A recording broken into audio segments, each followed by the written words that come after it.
You built on the wrong man's dirt. That's what I told the court clerk sliding over the original deed dated 1998, 6 years before anybody ever dreamed up this HOA. Picture it: behind me stood 12 shiny commercial buildings, $5.2 million worth of steel and concrete certificate of occupancy signed just 3 days before. Everybody thought it was a done deal. They figured I'd given up. But see, I was just getting started. Let me back up a sec. I'd been waiting, watching them pour every last dime into a foundation built on pure fraud. You want to know how I let them dig their own grave, settle in because it's a ride? It all started on a Monday, 6:30 in the morning. I woke up to the sound of metal teeth chewing up chain-link diesel engines, shaking the glass in my bedroom. For a second, I convinced myself it was just some city road crew. Then came the sound of wood cracking, and I was out of bed like I'd heard a gunshot. Looked outside, and there they were, orange hard hats bobbing in the fog, bulldozer purring right past my property line. And smack in the middle, the teak bench I'd built with Nora gone. Just tire tracks and mud where she used to sit and watch the sunrise. That bench wasn't just wood. It was a promise. The last thing we built together before cancer took her at 57. She understood light. She was a landscape painter, said the way dawn hit, this patch of land was magic. I threw on jeans, skipped coffee, headed straight out. The air reeked of diesel and cut lumber. My fence, 20 years it had been there, pulled up posts, yanked clean out of the ground. Guy in a Crestview jacket stood there with blueprints, never even looked up. "Morning," I said, and he just smirked. I told him, "You're trespassing." He goes, "This is the Crestview Commons project. 12 commercial units, HOA approved 25-year lease. It's all legal. Taps his paperwork like that's supposed to shut me up." I told him I own this land, bought it in '98, never signed a thing giving you or the HOA any rights. He looked at me like I was crazy. "Deed restriction," he said. "You signed off when you bought your house in 2006. It's all in the covenants." I didn't argue. I just told him I'll check my paperwork and headed back inside. Let me tell you, legal sat in my gut like a rock. Nora always said anger's just fuel. If you don't have a plan, you're just running on fumes. So I went to the basement, pulled out the old brown envelope. Inside my deed. Official thick paper, raised county seal, parcel number clear as day, dated 1998, notarized before the HOA ever existed. I didn't open it. Not yet. Just left it on my desk and wrote in my black notebook, Phase 1, let them think they've won. That afternoon, I got the HOA's official notice email.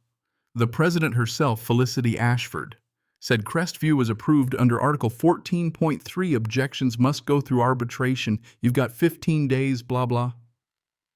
I Googled her. Turns out Felicity's not just HOA president. She's the top realtor in the county.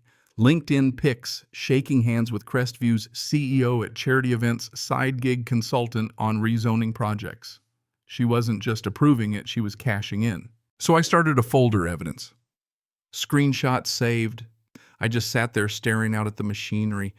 All I could think of was Nora, how she wanted this place to stay open and quiet, a spot to breathe, not a dollar sign for some boardroom.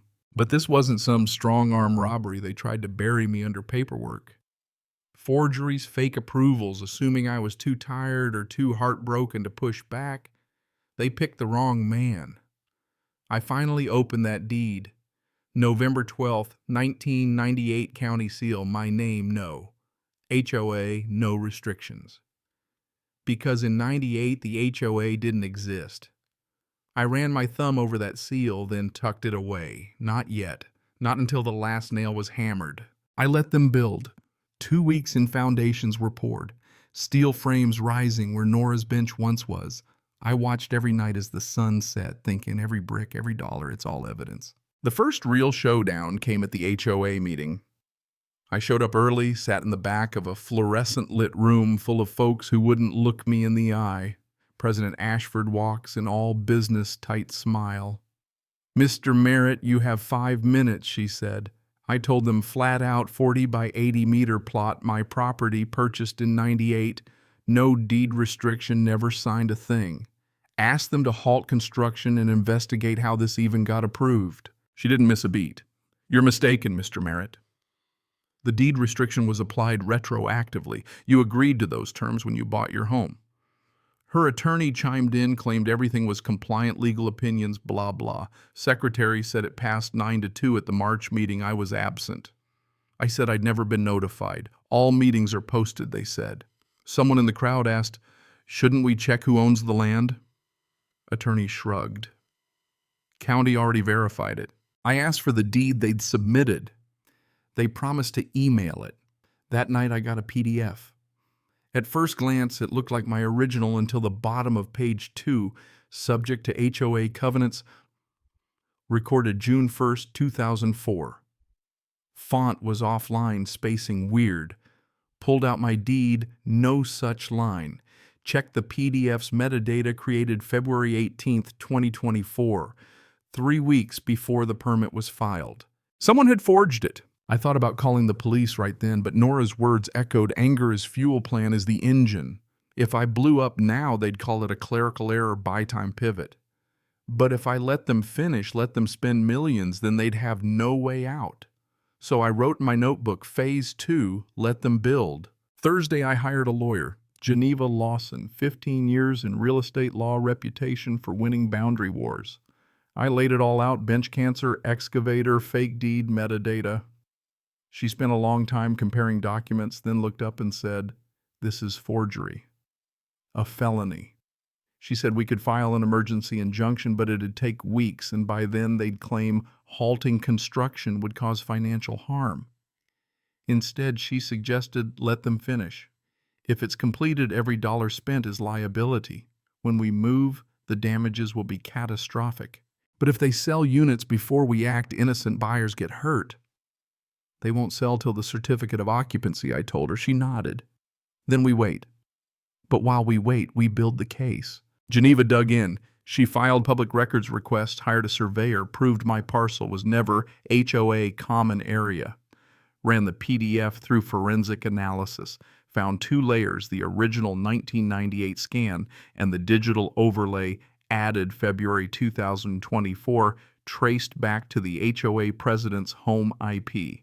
She found the email deed overlay complete. Collier verified. Submit to county. Collier, the HOA's own attorney. Complicit, not just involved. Geneva built a 6-part evidence file, original deed metadata report, email chain, survey, satellite images, forged meeting minutes. By the time steel frames were up, Crest View had spent nearly $4 million. Let them finish, I said. Are you sure? Geneva asked. Once they're done, there's no plausible deniability. No insurance payout, no buyer, just a $5 million mistake. I told her, let them finish. I stopped showing up to meetings, stopped replying to emails. To everyone else, I looked beaten, and that was the point. My office became a war room, red strings, color-coded emails, permits, photos. It was a map of fraud. Anger without direction, Nora said, is just noise.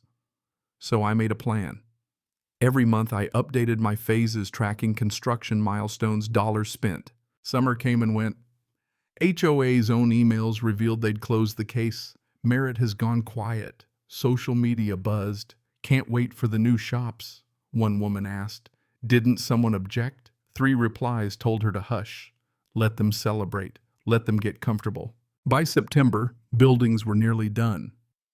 Crestview's press conference, the mayor smiling for cameras paper, running a story about job creation. Not a word about my dispute. That's how fraud works, dress it up and pray nobody looks too close. But every public move was just more evidence. By mid-September, they applied for the certificate of occupancy. Crestview started pre-leasing. 7 units already signed, nail salon, gym, coffee shop, law office, more.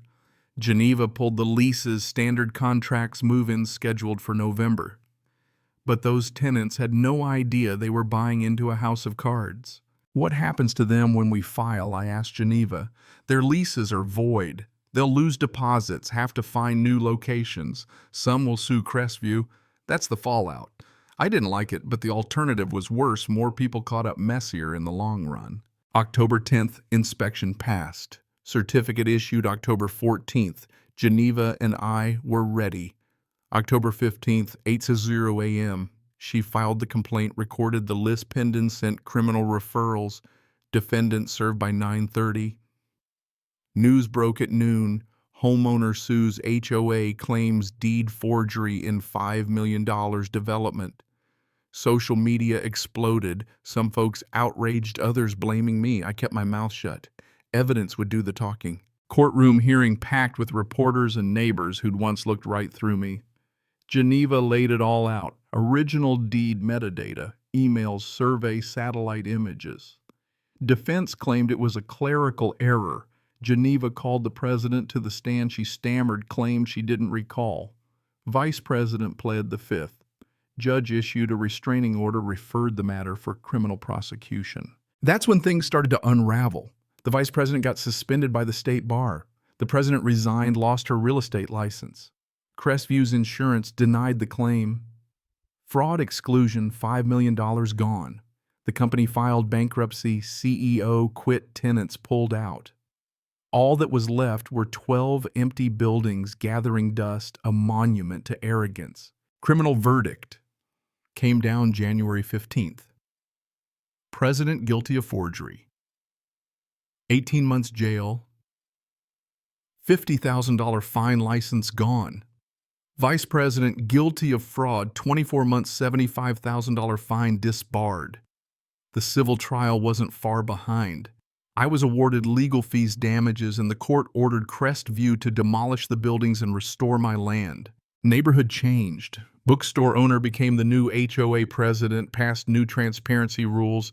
Mrs. Whitlock brought me a casserole and apologized for not standing up sooner. I told her fear makes people small, but truth makes them brave. December demolition crews flattened every trace of those buildings. I hired a landscape designer. A friend of Nora's asked him to build a public memorial garden, 12 oaks, one for each demolished building, gravel path, solar lights, and in the center a teak bench facing the mountains, just like Nora wanted. The county passed new laws. Deeds must be disclosed. Surveys required, emergency injunctions allowed. Other states took notice. Law journals wrote it up.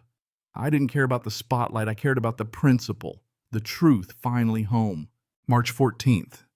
Garden dedication. 80 people came. Mrs. Whitlock brought flowers. New HOA president spoke about accountability. Geneva watched from the back. I didn't give a speech, just said this was Nora's. Now it's for everyone. By dusk, families were sitting on the bench, kids running the path. A little girl asked if she could come back tomorrow. Her mom said yes. That's what Nora wanted, a place to breathe. I sat on that bench, watched the stars come out, felt peace for the first time in years. All the waiting, all the pain, all the evidence in courtroom battles, it was never about revenge. It was about keeping a promise, making sure the truth came home and stayed. So let me ask you, what would you have done? Would you have waited? Would you have fought? Would you have risked everything just to keep one small piece of the world honest? Drop a comment below. Tell me where you stand on justice, on HOAs, on fighting back when everyone says you're beaten. If you know someone who needs a reminder that the truth always wins, send them this story. And hey, thanks for sticking with me to the end. You know what I mean?